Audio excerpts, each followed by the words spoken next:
صحیح بخاری میں حدیث ہے، نبی علیہ السلام فرماتے ہیں میں نے خواب میں دیکھا کہ میں نے یوں تلوار لہرائی ہے تو اس کا اگلا حصہ ٹوٹ گیا، تو میں نے اس کی تعبیر کی ہے کہ احد میں ہمیں تکلیف پہنچے گی، اور پھر میں نے دوبارہ تلوار لہرائی تو وہ اپنی اصلی حالت میں واپس آ گئی، تو اس کی تعبیر میں نے کی ہے کہ اس تکلیف کے بعد پھر اللہ تعالیٰ ہمیں راحت دے دے گا۔ ظاہر ہے کہ پھر الٹیمیٹلی وہ فتح شکست میں بدلی، اور پھر شکست سے دوبارہ سے سروائیول تو کم از کم ہوگی، اگرچہ کئی انصاری اصحاب جو ہیں وہ شہید ہوئے، مدینے کا کوئی گھر نہیں بچا تھا جس میں میت نہ ہو تھا۔ مہاجرین میں سے بھی حضرت حمزہ بن عبد المطلب، ان کا غم ہی رسول اللہ کے لیے بھائیوں کی جگہ بھی تھے اور چچا بھی تھے، دودھ پیتے، رضاعت کا رشتہ بھی تھا ان سے، آرمی چیف بھی تھے، بدر میں بھی احد کے اندر بھی، تو حضور کے لیے وہ بھی غم بہت تھا۔ حضرت حمزہ بن عبد المطلب کا غم اتنا بڑا غم تھا کہ صحیح بخاری میں ایک پورا غزوہ احد کے چیپٹر کے اندر نا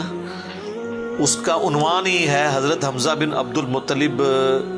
کی شہادت، اور اس میں وہ لمبی حدیث ہے وحشی کے بارے میں۔ دو تابعین جو ہے وہ وحشی کو ملنے کے لیے جاتے ہیں، وہ شام میں شفٹ ہو چکے ہوتے ہیں، اور ان سے جا کے حضرت حمزہ کا قتل کے بارے میں پوچھتے ہیں، تو واقع لگائی گئی تھی جبیر بن مطعم کی طرف سے۔ خیر وہ جبیر بن مطعم بعد میں وہ بھی مسلمان ہو گئے، وہ بھی صحابی ہیں، اور جو بیوی تھی ابو سفیان کی، اس نے اپنے باپ کا بھائیوں کا بدلہ لینا تھا، تو وہ کہتے ہیں میں ایک پتھر کے پیچھے چھپ گیا اور میں انتظار میں رہا کہ میں موقع ملتے ہی سامنے آ کے وہ نہیں لڑا، اس نے چھپ کے جو ہے نا وہ نیزے کا وار کیا، اور وہ کہتے ہیں ناف والی جگہ پہ میں نے نیزہ مارا اور وہ آر پار ہو گیا، اس کی وجہ سے حضرت حمزہ کی ڈیتھ ہو گئی۔ اور پھر کہتے ہیں میں جب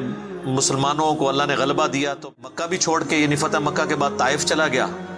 طائف میں نے سکونت اختیار کر لی، تو بالآخر طائف میں بھی اسلام پہنچ گیا، وہاں کے قبائل نے بھی اسلام قبول کر لیا، چاروں ناچار میرے پاس کوئی حل نہیں تھا،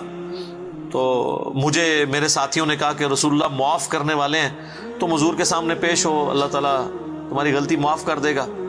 تو میں بھی ان لوگوں کے ساتھ چلا گیا۔ اب وہ نبی علیہ السلام کے سامنے پیش ہوئے، صحیح بخاری کے الفاظ ہیں، نبی علیہ السلام نے پوچھا واشی کہا یا رسول اللہ واشی ہوں، قاتل حمزہ کہا یا رسول اللہ۔ آپ امیجن کریں، آپ فرمایا کہ واشی تیرا جو یہ عذر ہے میں اس اعتبار سے اسلام قبول کرتا ہوں، لیکن کیا تم یہ کر سکتے ہو کہ مجھے اپنی شکل دوبارہ نہیں دکھا؟ اچھا یہ حضور کا ہی حوصلہ تھا، ادروائز تو اس کا گاٹا اترنا چاہیے تھا، ٹھیک ہے، کیونکہ اب جب کہ غلبہ اسلام کا ہو گیا اس کے بعد اسلام قبول کرنا، لیکن حضور کی شفقت تھی۔ لوگ اگلے جملے کو تو دیکھتے ہیں کہ حضور نے کہا مجھے شکل نہیں دکھانی، اور وہ حضور نے سختی کی ہے یا ایک فنیٹک اپروچ ہے، ایسا نہیں ہے۔ آپ دیکھیں کسی کی جان بخشی ہو گئی ہے، یہ چھوٹی بات ہے۔ تو اس پہ میں اکثر جملہ بولا کرتا ہوں کہ چچا سے زیادہ انسان کو اپنی اولاد سے محبت ہوتی ہے۔ قاتلین حسین جو ہیں، قاتلین حسن ہیں،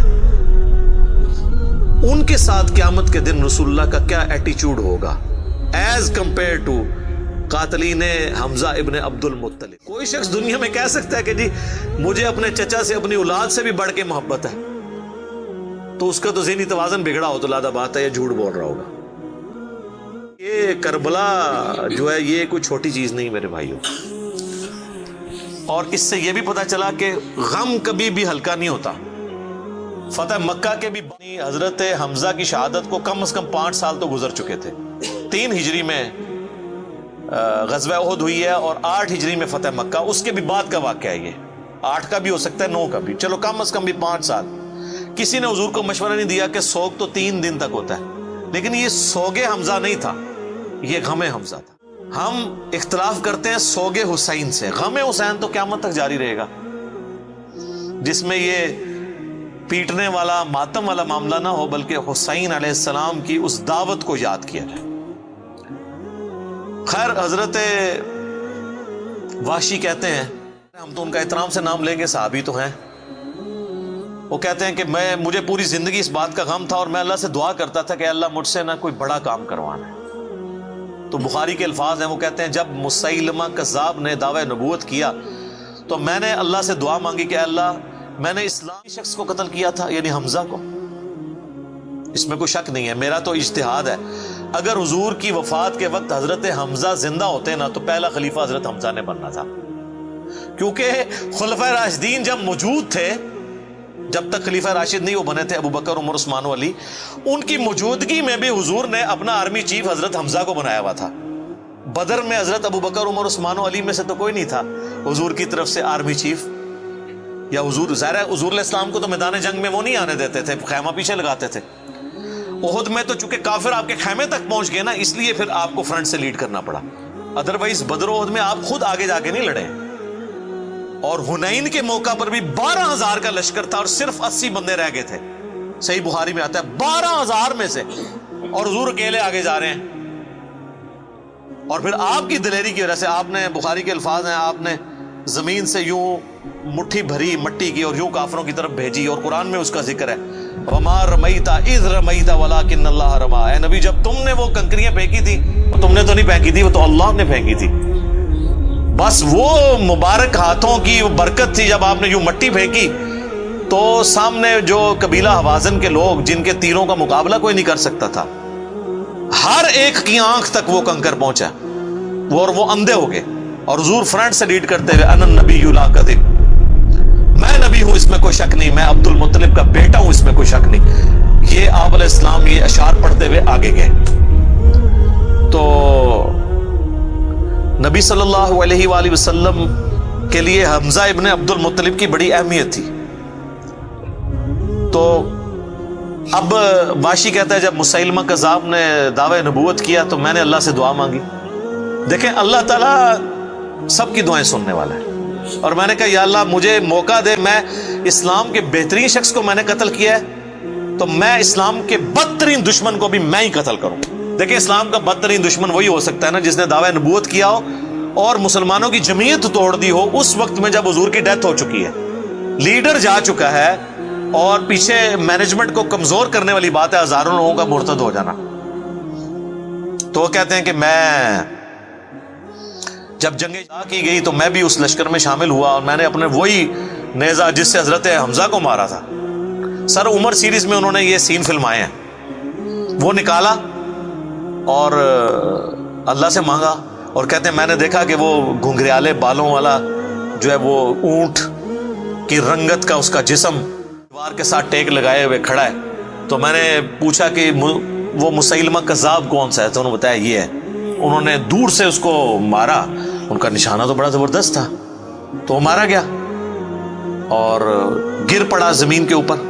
اس نیزے کے وار سے۔ پھر ایک انصاری صحابی نے آگے بڑھ کے اس کی گردن کاٹ دی۔ تو پھر وہ کہتے تھے کہ مجھے اللہ سے امید ہے کہ اللہ تعالیٰ اس نیکی کی برکت سے میری وہ غلطی معاف کر دے گا۔ ٹھیک ہے، ویسے تو اسلام لانے ہی غلطی معاف کر دیتا ہے، صحیح مسلم میں حدیث ہے کہ ایمان لانا پچھلے کے گناہوں کو معاف کر دیتا ہے، لیکن سر کچھ گناہ بہت بڑے لیول کے ہوتے ہیں، اس کے لیے بہت بڑے لیول کی نیکی چاہیے ہوتی ہے اس کی کمپنسیشن کے لیے، چونکہ حضور بھی تو اس اعتبار سے تو حضرت واشی حضور کے سامنے نہیں آتے تھے نا۔